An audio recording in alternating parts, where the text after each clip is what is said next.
No, Maina, is it that serious in Murang'a? Why, what's happening?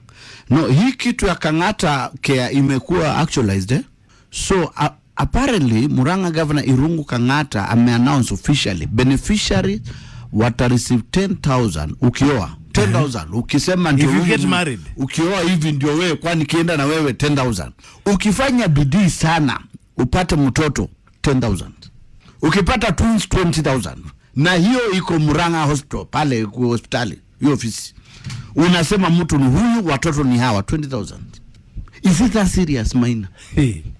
Kazi imewalemea kiwango hiyo because I'm waiting to hear Governor wa Busia akisema hivi pia.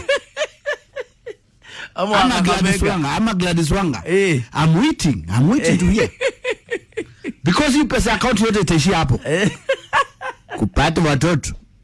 10,000. If the Bungoma governor says 10,000 for a child. Hata aseme 5. Hii ya Murang'a.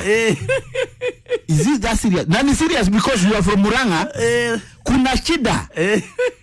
Iko shida maana by the time governor aseme, ukionekana useme tu ndio huyu nimeoa huyu. This is my wife 10,000 kwanza. Congratulations. Ukipata mtoto mmoja 10,000, kila mtoto 10,000. Haki yao. Ama wajaribu Kawangware tuone. Pilot project Kawangware. Haki yaga watu. Hapo tutatumia Eurobond. Watu wengi sana.